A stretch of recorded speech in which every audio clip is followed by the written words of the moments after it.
itu ya satu firman dibuktikan oleh firman-firman yang lain. Inilah dia pengajaran yang tidak menyimpang. Bukan diceritakan diperpanjang-panjang dengan kata-kata manusia.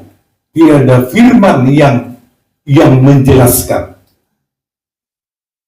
Yang namanya pengajaran itu. Kita kan sudah di pengajaran. Ya. Ini apa artinya itu ya? Jadi kalau kita lihat dia apa itu kok terus diikat, suruh ikat, dibuang ya. Loh ini berarti dia tidak memiliki perbuatan yang benar. Tidak memiliki perbuatan yang benar sesuai yang diterimanya. Apa yang diterimanya, apa itu yang dilakukannya setiap waktu. Saya juga merasa diberkati di tempat ini, bisa dengan bertemu dengan Bapak Pendeta Manik, Bapak Gembala, senior saya ya dalam segala hal ya. Kalau saya itu masih jauh kali ya pada gembala kita ini. Tapi gembala kita ini, walaupun demikian dia mau seperti ya dia pernah, kami tadi pagi cerita, dia pernah sampai ke dusun-dusun yang lampunya pun belum begitu jelas ya, lampu begini, lampu listriknya belum semua ada. Tetapi itulah yang makanya kalau saya pikir-pikir, tapi beliau ini mungkin bukan beliau Bapak ini ya, tak bisa ingat jutaan yang sudah dia kunjungi lewat firman Tuhan kami waktu itu pun saya rasa beberapa ribu ya, satu desa yang begitu jauh ke dalam menjauh. Kami waktu itu pengangkutan kami hanya itu naik boat ya, karena hanya itu jalan, kalau jalan darat belum bisa. Itu sebabnya saya tadi pagi katakan maunya ada ya dari anak Bapak ini yang menggantikan Bapak nanti kalaupun sudah dipanggil Tuhan. Ya tapi belum tahu juga ya. Ya bisa juga saya aja pun juga dipanggil Tuhan untuk melayani ini umur di atas 30 lewat sedikit. Sekarang umur saya 77. Ya. Jadi saya pikir-pikir pun saya sudah dilarang sebenarnya sama anak-anak saya. Tak usah pergi Pak. Tetapi Bapak ini juga dikenalnya. Bapak sekarang di mana? Saya di rumah Amang Pendeta Manik. Oh iya, baguslah katanya. Jadi kalau saya di tempat-tempat lain, semua nanti mengapa cepat pulang ya, supaya cepat pulang. Karena saya juga senang kali melayani ini ya, karena melayani ini rasanya seperti bagaimana saya katakannya. Apalagi tadi kita waktu memuji Tuhan itu seperti waduh. Sedangkan sekarang aja sudah seperti di surga. Apalagi setelah nanti sampai di Yerusalem baru itu ya. Sekarang aja kita rasakan kalau itu pujian yang diurapi oleh Tuhan. Ada juga pujian dia yang mungkin dia apa sendiri tapi tidak ada pengurapan. Kita tidak ada rasakan ke roh kita. Jadi saya rasakan di tempat ini juga puji-pujian itu sangat begitu diurapi oleh Tuhan. Rasanya kita seperti mau terangkat aja begitu. Ini yang saya syukuri. Ya, apalagi istimewa saya juga diberikan kesempatan ya untuk bisa kita mendengarkan firman Tuhan. Kemarin kita sudah diberkati Tuhan pada hari Rabu ya, ibadah di tempat ini. Saya juga diberkati oleh Tuhan pada pagi hari ini. Kemarin kita mendengar tentang makanan ya. Siang ini ya, saya akan melihat dari firman Tuhan ini tentang pakaian. Ya, pakaian dan makanan itu sangat berhubungan. Ini kalau dikatakan firman Tuhan dalam surat Timotius, kalau ada makanan dan pakaian, cukuplah. Ya, ini yang dikatakan firman Tuhan. Tetapi mau kita lihat juga bagaimana orang yang tidak berpakaian. Ya, coba kita lihat dalam Injil Matius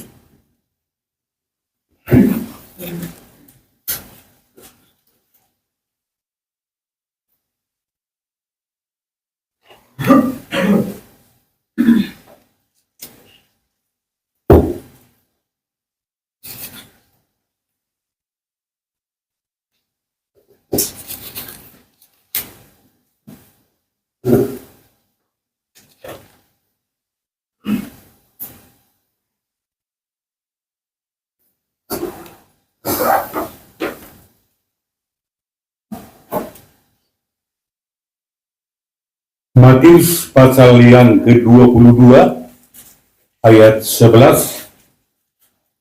Ya, saya memohon ya Bapak ini yang membacakan ya. Matius 22 ayat yang ke-11.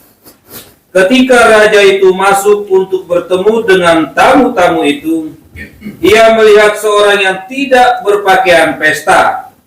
Ia berkata kepadanya, "Hai saudara, bagaimana engkau masuk kemari dengan tidak mengenakan pakaian pesta?" Tetapi orang itu diam saja. Lalu kata raja itu kepada hamba-hambanya, "Ikatlah kaki dan tangannya, dan campakkanlah orang itu ke dalam kegelapan yang paling gelap. Di sanalah akan terdapat ratap dan kerta gigi. Sebab banyak yang dipanggil, tetapi sedikit yang dipilih." Ya, terima kasih Bang. Di sini dikatakan firman Tuhan, kita melihat raja itu adalah berbicara Tuhan Yesus yang kita nanti-nantikan itu. Dialah raja itu. Tadi kita sudah baca, ketika raja itu melihat ada masuk yang tidak berpakaian pesta.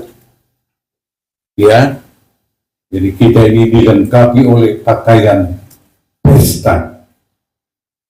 Dan kita juga nanti akan menikah dengan mempelai laki-laki. Itulah yang dikatakan Tuhan Yesus Kristus sebagai mempelai laki-laki. Kita semua adalah mempelai perempuan. Kalau bahasa Batak dikatakan oroang. Ya, jadi kalau kita mempelai perempuan, tidak mungkin kalau mempelai laki-laki di dunia ini saja, kalau dia melihat calon mempelainya kurang begitu ini, rasanya dia mungkin seperti ada gelisah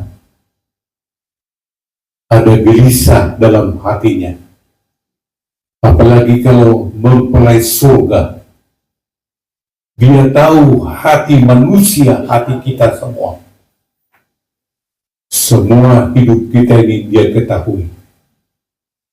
Tidak ada yang kita bisa sembunyikan satupun di dalam kehidupan kita ini.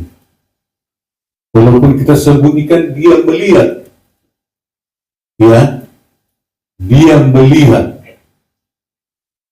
Dia melihat tembus pandang, ya, apa yang ada di dalam hati kita. Tetapi tadi kita dalam pembacaan itu sudah kita lihat ada seorang masuk tidak memiliki pakaian pesta, ya, langsung disuruh, ya, ngapain kau masuk di sini? Ini menunjuk kepada gereja Tuhan, kepada kita semua, saudara dan saya, supaya hidup kita ini sangat berhati-hati mengikut Tuhan, ya, sudah digembalakan, apalagi ya gembala kita ini, ya, saya juga ya melihat Bapak ini karena dia adalah senior saya, ya, baik dalam usia, baik dalam lamanya panggilan Tuhan bertahan sampai hari ini, ya. Terus masih jauh saya kagum, ya. Walaupun tadi ini saya jangankan Amerika, ya, Asia aja belum saya jalan. Beliau sudah ke sana beserta dengan ibu gembala kita, sudah pergi ke sana. Di sana kan kalau main-main, ya, mungkin jangan-jangan besoknya disuruh pulang ataupun ya tidak melayani begitu, ya. Tetapi inilah satu teladan bagi kita, contoh supaya hidup kita ini bersungguh-sungguh, tetap bersungguh-sungguh kita di dalam Yesus, karena Yesus mau datang, ya. Kalau dilihatnya hidup kita ini, ya, apa namanya, ya, istilahnya kurang jelas istilah sekarang ini. Bagaimana kita mau dijadikan mempelainya? Mempelai di dunia ini saja pun masih diaturnya bagaimana pertemuan dengan mempelai laki-laki. Masih diusahakan sebaik-baiknya. Apalagi mempelai surga. Itu sebabnya dia katakan tadi dalam ayat selanjutnya, kenapa kau masuk di sini? Ya, tadi dia tidak menjawab, diam saja. Mungkin tidak mampu dia menjawab. Langsung dikatakan Yesus, ikat tangan dan kakinya, ya, campakkan ke dalam kegelapan. Itulah penghukuman, neraka penghukuman. Tidak ada ampun lagi, tidak ada ampun. Ampun aku Tuhan, nggak ada lagi jawabannya. Langsung dibuang. Itu sebabnya saya katakan tadi, ya, juga pakaian ini dalam kitab Wahyu dikatakan. Mari coba kita lihat.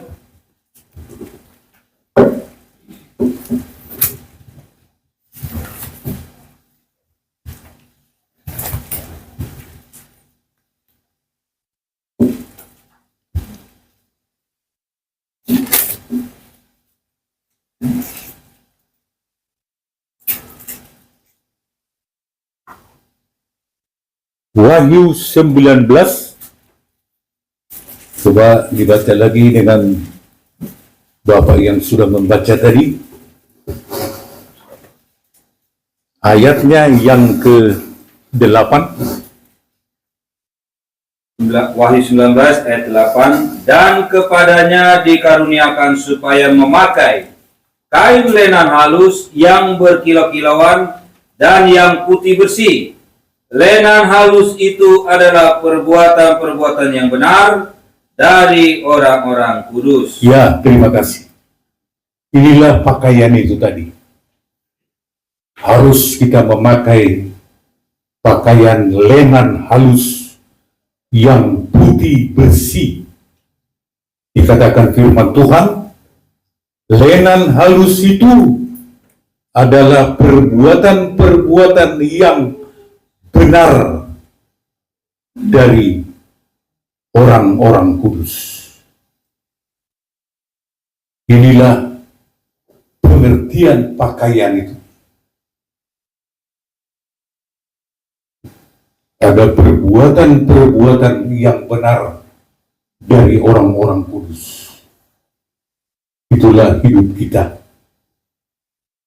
Ada perbuatannya. Banyak juga ya, kita tidak mengecek atau menghina gereja-gereja lain ya. Di gereja dia ini, di luar belum tentu ya. Di gereja seperti malaikat, di luar bagaimana ya? Nah ini ya, ini juga yang dilihat oleh mempelai laki-laki itu. Makanya ditulis di ayat lain pengajaran itu ya, satu firman dibuktikan oleh firman-firman yang lain. Inilah dia pengajaran yang tidak menyimpang. Bukan diceritakan diperpanjang-panjang dengan kata-kata manusia. Tidak ada firman yang menjelaskan. Yang namanya pengajaran itu. Kita kan sudah di pengajaran. Ya. Ini apa artinya itu ya? Jadi kalau kita lihat dia apa itu kok terus diikat, suruh ikat, dibuang ya. Loh ini berarti dia tidak memiliki perbuatan yang benar.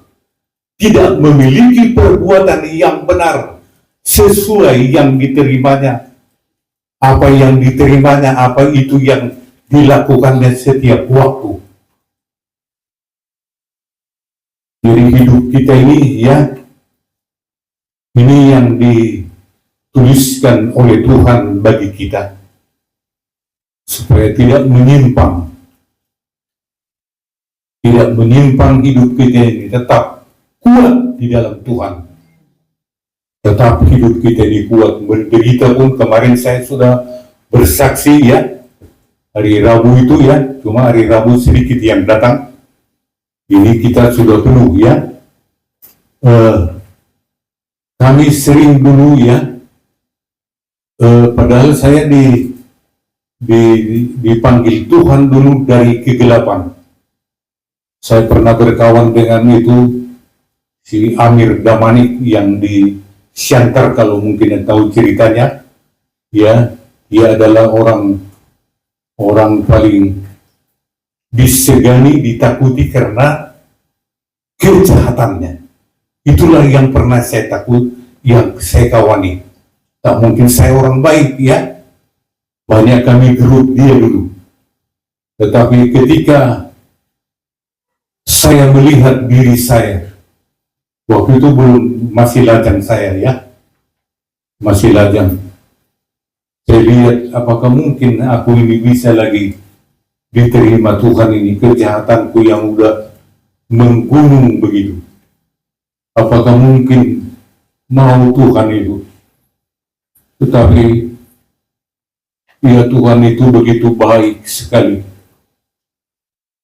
Tidak ada sebanding Tuhan itu. Waktu saya dulu ada penginjil datang itu di kota Kisaran ya, itu ada lebih kurang 20 ribuan yang hadir. Memang di sana banyak kantong-kantong Kristen itu di Kisaran ya. Itu kemarin kami cerita dengan abang gembala ini, itu apalagi di Kampung Rawang itu Kristen semua, tapi kebanyakan Kristen KTP masih hidup di dalam segalanya, masih hidup di dalam rokok, tua, judi, ya, masih semua dilakukan. Ya paling itu entah ada 1%, nggak tahu saya, yang betul sungguh-sungguh. Nah, disitulah saya waktu itu dipanggil Tuhan, saya saksikan kejahatan saya semua. Gak malu saya waktu itu, karena saya diminta gembala saya minta ini, saudara, nama saya Saud, ya. Saya minta itu Bapak Saud Tampu Bolon itu bersaksi katanya. Saya udah diminta. Gembala saya yang minta waktu itu pendeta Sianipar, ya, sudah dipanggil Tuhan lama. Saya langsung ke depan. Saya menyaksikan semua bagaimana baiknya Tuhan itu. Dulu kejahatan saya begini. Ya, kalau kejahatan kami dulu bukan, mohon maaf ya, bukan yang kecil-kecil, misalnya merugikan orang kampung, enggak. Karena kami dulu punya rombongan, ya, itu ada namanya itu si Wahab, orang Kalimantan, itu mohon maaf itu berangkas itu bisa busnya terbuka, dia tinggal masukin aja dalam tas berangkas itu sudah terbuka begitu. Itulah yang kami kerjakan dulu sebelum dipanggil Tuhan.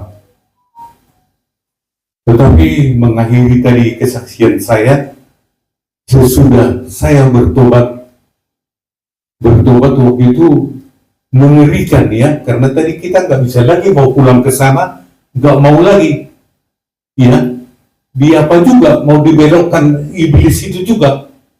Kok kau bodoh kali di sana? Saya katakan tidak. Saya sudah milik Yesus. Saya nggak mau ke sana lagi.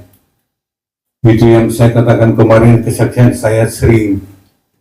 Waktu itu bukan saya malas, ya, sering puasa terpaksa. Ini yang sudah saya menikmati mengikut Tuhan ini. Tetapi saya katakan, Tuhan, jangan sampai waktu itu anak saya sudah satu, ya. Di sanalah saya diuji, ya, sering. Tetapi karena saya Tuhan, nggak mungkin saya lagi nanti bertobat lagi, nggak mungkin. Saya nggak mau itu, Tuhan, nggak mau lagi saya lakukan itu. Saya mau mengikuti Yesus yang penuh kasih, penuh kemurahan itu. Darah-Mu sudah tercurah untuk menyelamatkan aku. Itulah yang saya tekadkan sampai hari ini. Sampai hari ini. Tuhan, tolong saya, jangan biarkan saya dalam kelemahan, maupun sampai saya nggak makan pun, Tuhan, saya nggak mau melakukan itu. Itulah saya katakan, ya, itulah tadi kesaksian saya yang saya saksikan hari Rabu itu. Tetapi Tuhan tetap menolong, ya. Dalam penginjilan juga kami lama juga penginjilan, bukan terus penggembalaan. Tetapi saya lihat firman ini. Tidak ada yang mustahil bagi Tuhan. Tidak ada yang mustahil. Pernah kami lagi penginjilan waktu itu ke Inhil namanya. Inhil itu Indragiri Hilir. Iya, bukan dari Palembang. Dari boleh dari Batam, tapi bisa juga dari lewat Rengat ini ke sana. Jadi ke sana kami waktu itu sudah berkumpul kami 2 minggu. Ada kawan saya, ada pendeta muda Sirombing, tetapi dia udah lama dipanggil Tuhan. Nah waktu itu ya, bagaimana ini, katanya sama saya, belum ada dikirim Tuhan ongkos. Ya, iya, kami sampai pernah kami puasa 4 hari. Puasa 4 hari cuma supaya dikirim Tuhan ongkos kami mau berangkat ke sana. Belum ada juga. Loh, mungkin apa bagaimana ya, atau enggak diizinkan Tuhan kita ke sana? Enggak mungkin, aku bilang. Ya, kami mau pergilah ke satu jalan, ada itu kami jalani di Medan. Ya, di jalan di Medan itu ramai kali itu. Ya, kalau Medan itu kalau pagi itu yang paling begitu padat. Gak bisa kita lihat sedikit aja udah diserempet apa kita mau apalagi kami waktu itu masih naik motor ya. Terus itu saya lihat di jalan itu kira-kira 5 meter lagi udah saya lihat ada bungkusan terjatuh. Jadi begitu apa? Karena nggak bisa berhenti kan, kalau berhenti itu udah digilas dari belakang. Saya sifatkanlah pakai kiri saya, jadi dia terus langsung ke pinggir pula itu apanya, bungkusan itu. Loh, kok apa ini pikir hati saya? Tapi sepertinya berat. Nah, ambil begitu terdorong hati saya. Loh, saya pinggirkanlah motor saya dulu karena nggak ada yang ambil, dia dibungkus oleh apa namanya, rokok ya, bungkus rokok yang kosong begitu. Begitu saya buka, apa ini? Saya buka pertama terus nampak saya itu apa? Kalung jangkar. Tapi saya pikir-pikir, ini imitasi, pikir di saya. Belum ada terduga saya itu emas. Tapi mana tahu saya ini, dari mana tahu? Saya tuh pembuat emas, pikir hati saya. Ya, ini bersaksi saya dulu ya. Jadi begitu kami bawa lagi, kami kan 2 orang tadi sama kawan saya itu.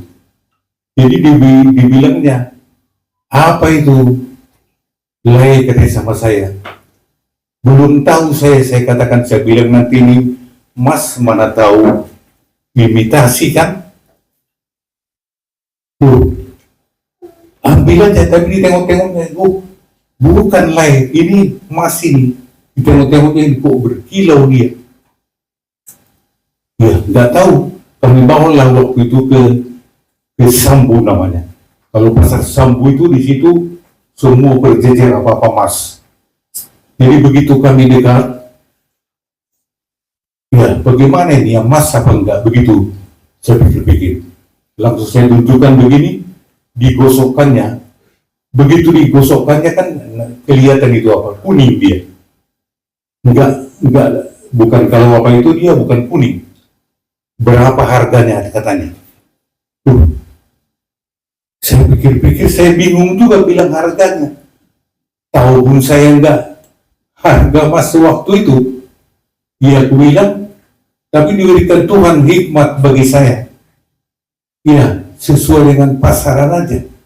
Kayak tahulah saya pasaran. Nah, itulah yang saya apakan. Terus kami jual lah itu, kujual. Ya ikutlah sama bapak ini tadi. Bisa 5 kali PP pun ongkos kami 2 ke apa itu, dari Inhil itu balik lagi ke tempat kami. Waktu itu saya masih di Medan Batangkuis ya, saya tinggal. Itulah kebaikan Tuhan itu. Saya katakan kepada, inilah hasil 2 puasa kita itu. Lai aku bilang, begitu luar biasanya yang tak mungkin. Di jalan sudah digiles-giles orang, tapi kami beroleh berkat dari sana. Itulah kalau kita betul-betul hidup kita ini mau menyerahkan hidup kita kepada Tuhan, ada saja dibuat jalan yang tidak mungkin bisa menjadi mungkin. Inilah yang kita lihat di dalam kasih Tuhan, kemurahan Tuhan ini, supaya kita semua memiliki pakaian, karena kita juga yang akan nanti ketika Yesus datang, jangan sampai kita tidak berpakaian. Tidak berpakaian berarti tadi kita lihat dalam Injil Matius itu, ya, ditolak, diikat tangan dan kakinya, campakkan buang. Tidak ada pengampunan Tuhan bagi orang. Saya tahu ini sudah pasti, ini diantaranya sidang jemaat Tuhan datang, ya, tetapi dia bermain-main tentang pakaian. Pakaian itu tadi kita lihat banyak lagi ayat, tapi kita tidak begitu perlu, karena ini sudah intinya, ya. Jadi sudah dijelaskan dalam kitab Wahyu, adalah perbuatan yang benar dari orang-orang kudus. Jadi kita semua punya perbuatan. Ya, kemarin saya juga rusak HP saya. Untung aja, ya, Hela ini pandai. Ya, Helanya Pak Manik maksud saya, ya. Dia yang membagusi semua, kalau tidak, udah nggak bisa lagi nih, apa? Udah nggak. Kalau saya menurut emosi saya, aku campakkan aja lagi, buat apa lagi? Ya banyak itu panggilan, banyak apa ini. Nggak ada yang bisa saya jawab. Terus saya tiba-tiba, ya, saya sebenarnya mau menjumpai Bapak Gembala ini. Saya telepon, nggak bisa-bisa. Naiklah saya ke atas, ya. Di rumah yang di Bekasi, ya. Naik saya ke atas. Tapi ya mau apa, segan juga saya. Beliau tidur, saya ganggu pikiran. Jumpalah sama ini mantunya Hela ini, ya. Ikut juga lah saya manggil Hela, ya. Baru ada begini saya ceritain. Terus dia perbaiki semua, dibuang semua, banyak kali sampah. Baru bisa saya pakai telepon ini. Bisa saya dihubungi. Inilah tadi gunanya, ya, orang-orang yang diberikan Tuhan juga hikmat. Bisa dia sendiri mengapa, tidak ada yang keluar biaya 1 sen pun, ya. Saya bisa pakai. Itulah juga perbuatan, ya. Wajib sama sesama kita saling menolong. Ini yang dikatakan yang berbahagia, karena sudah ada perbuatan yang benar di hadapan Tuhan. Coba sedikit lagi kita lihat dari kitab Wahyu. Ini dikatakan Tuhan yang berbahagia.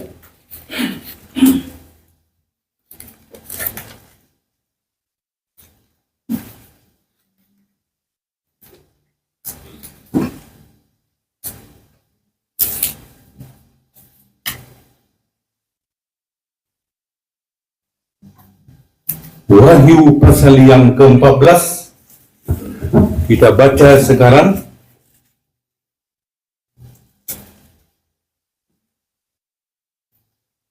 Ayat 12, Dimulai. Wahyu 14 ayat yang ke-12. Yang penting di sini ialah ketekunan orang-orang kudus yang menuruti perintah Allah dan iman kepada Yesus. Terus, Dan aku mendengar suara dari surga berkata, tuliskan, berbahagialah orang-orang mati yang mati dalam Tuhan sejak sekarang ini. Sungguh, kata Roh, supaya mereka boleh beristirahat dari jerih lelah mereka, karena segala perbuatan mereka menyertai mereka. terima kasih. Ini segala perbuatan mereka. Jadi orang-orang benar itu, orang-orang kudus itu, disertai perbuatan. Disertai perbuatan. Jangan seperti di surat Yakobus itu. Ya, makan Pak ya, supaya jangan kurus, berpakaian. Tetapi dia tidak ada, ya, tidak ada memberi apapun. Kalau umpamanya datang keluarga kita, kalau bahasa Batak yang lebih jelasnya lagi, butong-butong kongangat dah. Kalau bahasa Batak kan butong ya, bukan butong jinak ya, kenyang-kenyang supaya tadi ini, tetapi tidak disertai perbuatan. Kita lihat tadi yang di kitab Wahyu yang kita baca tadi, perbuatan mereka menyertai mereka. Jadi perbuatan kita juga sudah ada di hadapan Tuhan. Ya, kita orang yang sudah tergembala di tempat ini, kita punya perbuatan ya. Tadi saya lihat juga ada tamu paling pertama masuk, bawa roti, bawa ini ya. Oh, luar biasa ya. Nampak kali yang sudah dibentuk ya. Saya tidak menunjuk orangnya ya.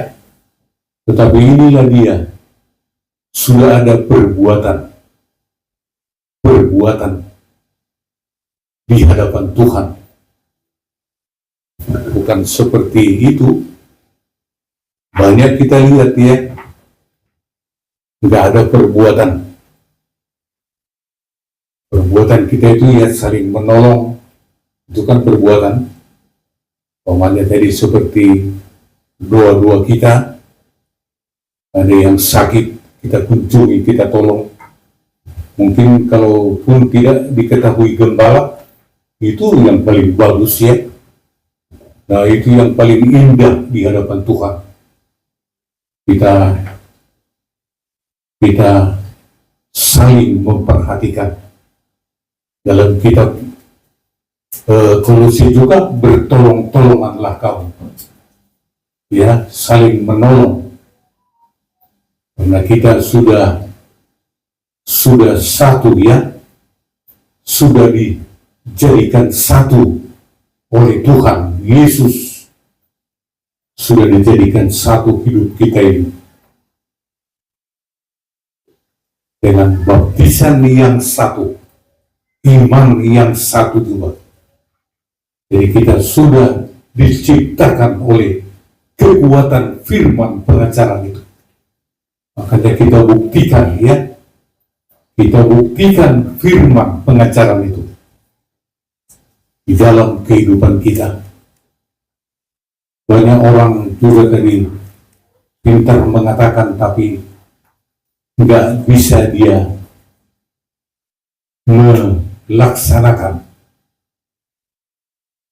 Itu sebabnya semua tertulis di buku kita ini. Di Alkitab kita ini semua tertulis. Apa yang mau kita ajarkan, apa yang mau kita lakukan, semua sudah dijelaskan oleh Tuhan lewat firman-Nya. Saya rasa itu ya, gembala kita ini sudah jauh, karena tadi beliau lebih senior daripada saya. mungkin sudah dididik, sudah diajar. Saya juga ya di sana begitu ya, sudah dimulai dari nol, mulai dari nggak tahu apa-apa, ya sampai kita baptis, sampai kita ajar. Nah, jadi kami tadi juga berbincang 3 kali ibadah ini sebenarnya itu sudah sangat ya, karena kita disita waktu kita semua dalam kebutuhan, keperluan kita. Tetapi kita harus mendahulukan kepada Tuhan waktu kita. Maka Tuhan pun nanti akan berbuat seperti apa yang kita berbuat. Demikian juga lah nanti Tuhan berbuat kepada kita. Tuhan tidak pernah dia lalai, tidak pernah dia berhutang kepada kita. Kita yang terus masih berkekurangan, masih terus, makanya kita harus lebih taat kepada Tuhan, lebih taat kepada Tuhan daripada kepada diri kita sendiri. Ini yang kita harus kerjakan setiap saat, setiap waktu. Makanya kita makin kuat, kita bisa menantikan Tuhan sampai hari kedatangannya. Ya kan banyak gagal nanti orang, banyak gagal, ditolak. Ada yang dikatakan, Tuhan, aku tak pernah mengenal Engkau. Ya, padahal sudah begini, tapi tak dikenal Tuhan, ya. Nah, dikatakan lagi, pergilah pembuat kejahatan. Malah dikatakan dia orang jahat. Padahal sudah banyak yang dikerjakannya. Tetapi biar semua itu karena kasih karunia oleh Tuhan kepada kita. Kita yang mendapatkan pertolongan dari Tuhan. Makanya kita bersyukur. Tadi seperti yang dikatakan juga Ibu Gembala kita, ya, supaya nanti mungkin kalau kita bersaksi tadi membawa jiwa kepada Tuhan, mungkin tempat ini nggak muat lagi, ya Tuhan kan sudah siapkan, sudah sediakan yang lebih besar, ataupun tadi di bawah nanti. Sekarang ini kan sudah bisa pakai ini semua di bawah. Anak saya juga yang di Batam, rukonya lebih kurang seginilah kalau kurang ruko semua. Tapi kadang-kadang dia punya yang di Batam itu lebih panjang ke belakang sedikit, saya lihat. Luasnya lebih kurang begini. Kadang-kadang itu 2, lantai 1 dengan lantai bawah penuh, saking merindunya orang supaya dalam pengajaran ini. Itu anak saya yang keempat, ya, si Budi namanya, dikenal juga mungkin dengan Amang ini. Dia sekolahnya dulu di Malang, ya. Ini, karena saya lihat itu waktu saya kemarin itu, mereka itu bisa membuat fellowship, ya, yang menamu ribuan. Cuma orang itu ya di atas kita inilah sedikit jumlah banyaknya, dan bukan ada orang yang kaya, nggak ada. Orang-orang sederhananya, itu security, baru ya orang-orang yang di PT lah begitu. Tapi tidak ada satupun itu yang tidak memberikan perpuluhan kepada Tuhan. Ini saya salutnya, ya. Begitu dibukakan Tuhan, bisa mereka membuat itu fellowship di Batam 3 hari. Dan sebelum 3 hari, 2 hari ada yang diterima di situ. Ya, karena dari jauh kan, ada yang dari India juga, Anak saya yang paling besar itu, karena dia banyak tamunya orang luar negeri maksudnya ya, dari Singapura. Kalau ke Singapura dia itu sering diundang. Nah, itulah yang mengundang dari luar sana. Itu makanya saya katakan bukan tadi dengan jumlah yang banyak besar, oh jemaatnya pakai mobil semua, bukan juga. Tapi ada orang yang punya hati memberi kepada Tuhan. Ya, ini pernah saya lihat juga itu orang-orang kaya jemaatnya. Loh, masih buat proposal ya. Masa pekerjaan Tuhan disupport dengan pekerjaan dunia ini? Berarti lebih besar pekerjaan dunia kan? Tetapi mereka berani bersaksi. Kami di sini tidak ada menjalankan proposal satu lembar pun di depan hamba Tuhan ada sekitar 300-an. Tidak ada menjalankan proposal. Ya, makanya itu gembalanya itu Pendeta Jusap Wijaya itu senang melihatnya. Karena dia bilang begitu ya, ini semua dari jerih payah jemaat.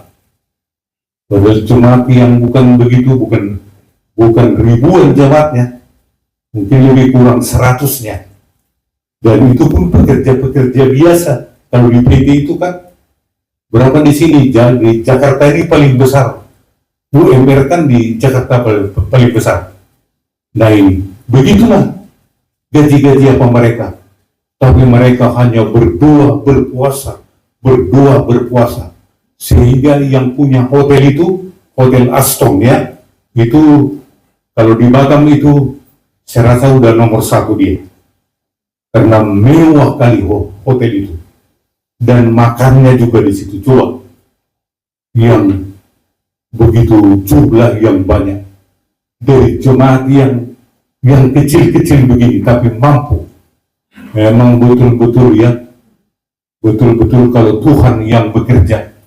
Itu sebabnya saya katakan, kalau kita bersaksi, ya mungkin kalau kita bersaksi membawa entah 1-2 jiwa, mungkin nanti tempat kita ini tidak bisa lagi muat. Ya tidak bisa lagi muat. Ya Tuhan akan buka, mana tahu kita. Dulu kan Amang ini kan sudah pernah juga di tempat yang mewah besar ya, yang sampai terbakar hari itu. Kurang tahu saya asalnya ya. Ini yang kita apakan. Itu sebabnya kita saling mendukung. Semua kita apakan hidup kita ini sama Tuhan. Sebagai kita jemaat, kita bersaksi begini. Bisanya orang, hebat juga kesaksiannya kan begitu. Bukan diam aja kita macam tadi. Ya, kan yang kita baca tadi, ditanya begini, orang itu diam aja, diam. Nah, langsung dibilang raja itu, ikat tangan dan kakinya, campakkan ini. Tapi saya yakin ya, kita ini tidak akan diam aja, kita akan juga bersaksi untuk Tuhan. Ya, upah kita dari Tuhan, bukan dari dunia ini upah kita. Terlalu kecil kalau dari dunia ini saja.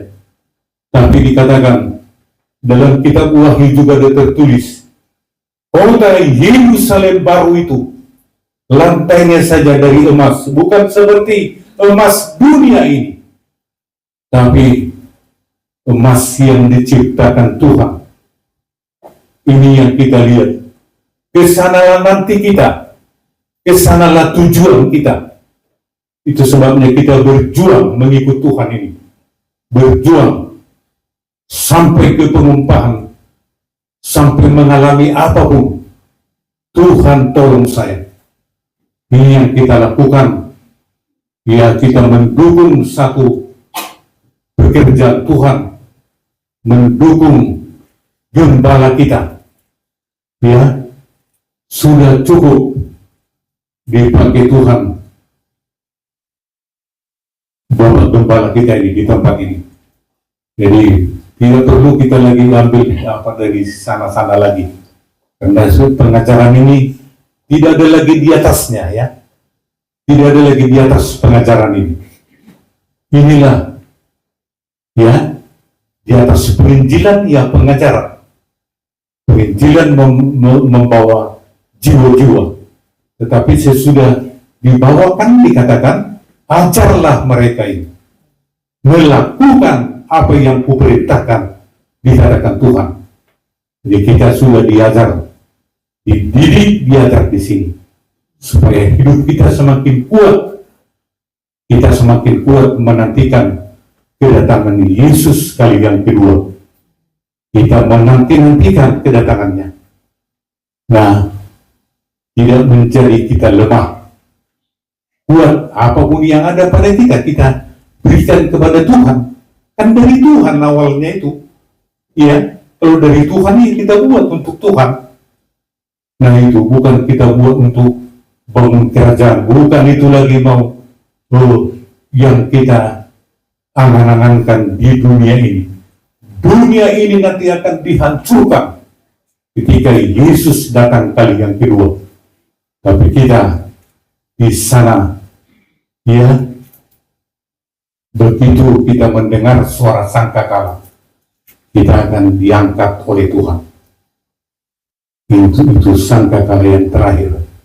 Itu nubuatan firman Tuhan, firman pengajaran yang benar, yang kuat itu. Itulah yang kita nanti-nantikan. Tuhan memberkati kita semua pada saat pagi menjelang siang hari ini. Inilah yang saya katakan, ini yang bisa saya sampaikan. Ya, kiranya kita kuat selalu menghadapi apapun. Tetap kita kuat, jangan takut. Saya sudah juga 40 lebih, ya. 40 tahun lebih mengikut Tuhan. Ya, tetap dipelihara. Ya, anak saya 8, itu sebagian sudah dikenal lamang ini. 4 yang sudah dipanggil untuk melayani Tuhan dalam penggembalaan. Ya, dalam penggembalaan. Tetapi yang semua ini bukan berarti dia ada di GKPO, enggak ada. Di GPDI pun tak ada. Ya, artinya semua di pengajaran. Pengajaran itu kalau organisasi enggak apa. Ya, mungkin dia mau GPTA, mau apa, tapi semua di pengajaran Tabernakel ini. Jadi kita tetap jangan tinggalkan Tuhan.